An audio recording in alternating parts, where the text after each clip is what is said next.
Murid-murid Raden Makdum Ibrahim ini sangat banyak, baik yang berada di Tuban, Pulau Bawean, Jepara, maupun Madura. Karena beliau sering mempergunakan Bonang dalam berdakwah, maka masyarakat memberinya gelar Sunan Bonang. Bab 5. Sunan Bonang.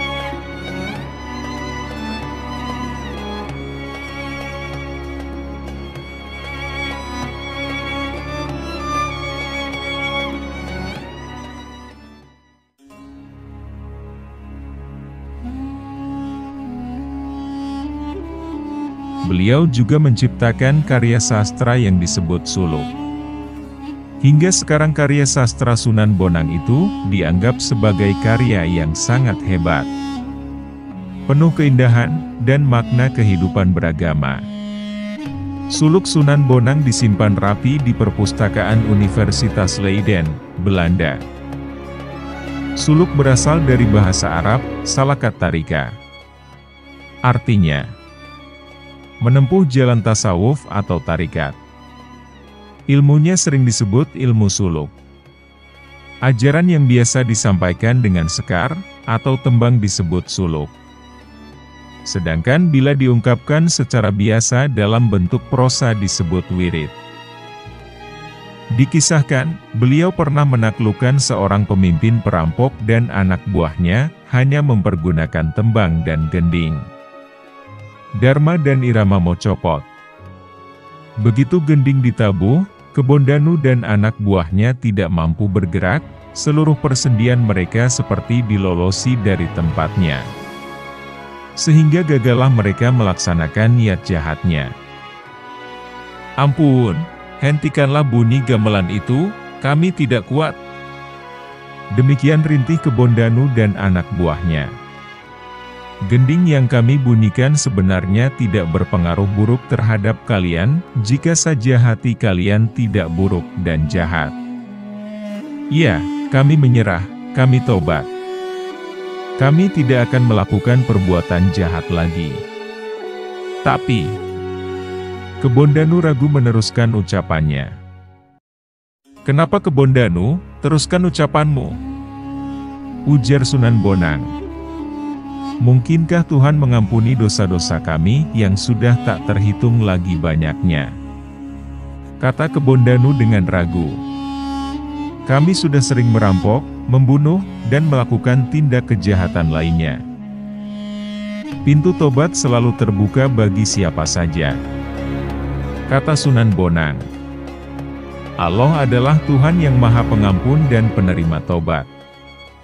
Walau dosa kami setinggi gunung? Tanya Kebondanu. Ya, walau dosamu setinggi gunung dan sebanyak pasir di laut. Akhirnya Kebondanu benar-benar bertobat dan menjadi murid Sunan Bonang yang setia. Demikian pula anak buahnya. Pada suatu ketika, juga ada seorang Brahmana sakti dari India yang berlayar ke Tuban. Tujuannya hendak mengadu kesaktian dan berdebat tentang masalah keagamaan dengan Sunan Bonang. Namun, ketika ia berlayar menuju Tuban, perahunya terbalik dihantam badai. Walaupun ia dan para pengikutnya berhasil menyelamatkan diri, kitab-kitab referensi yang hendak dipergunakan untuk berdebat dengan Sunan Bonang telah tenggelam ke dasar laut. Di tepi pantai mereka melihat seorang lelaki berjubah putih sedang berjalan sembari membawa tongkat. Mereka menghentikan lelaki itu dan menyapanya. Lelaki berjubah putih itu menghentikan langkah dan menancapkan tongkatnya ke pasir.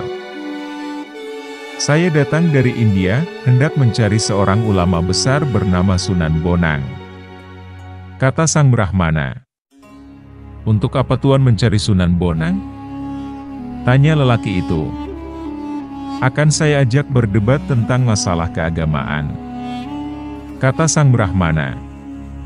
Tapi sayang, kitab-kitab yang saya bawa telah tenggelam ke dasar laut. Tanpa banyak bicara, lelaki itu mencabut tongkatnya yang menancap di pasir. Mendadak tersemburlah air dari lubang tongkat itu, membawa keluar semua kitab yang dibawa sang Brahmana. "Itukah kitab-kitab Tuhan yang tenggelam ke dasar laut?" tanya lelaki itu. Sang Brahmana dan pengikutnya memeriksa kitab-kitab itu. Ternyata benar miliknya sendiri. Berdebarlah hati sang Brahmana sembari menduga-duga siapa sebenarnya lelaki berjubah putih itu. "Apakah nama daerah tempat saya terdampar ini?" tanya sang Brahmana. "Tuan berada di pantai Tuban," jawab lelaki itu. Serta-merta Brahmana dan para pengikutnya menjatuhkan diri berlutut di hadapan lelaki itu. Mereka sudah dapat menduga pastilah lelaki berjubah putih itu adalah Sunan Bonang sendiri. Siapa lagi orang sakti berilmu tinggi yang berada di kota Tuban selain Sunan Bonang?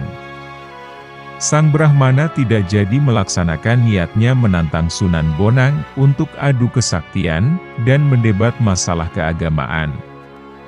Malah kemudian ia berguru kepada Sunan Bonang dan menjadi pengikut Sunan Bonang yang setia. Ada lagi legenda aneh tentang Sunan Bonang. Sewaktu beliau wafat, jenazahnya hendak dibawa ke Surabaya untuk dimakamkan di samping Sunan Ampel, yaitu ayahandanya. Tetapi kapal yang digunakan mengangkut jenazahnya tidak bisa bergerak. Sehingga terpaksa, jenazahnya Sunan Bonang dimakamkan di Tuban, yaitu di sebelah barat Masjid Jami, Tuban. Terima kasih sudah menonton video ini, semoga sahabat semua senantiasa diberi kesehatan, dan dimudahkan rezekinya. Amin.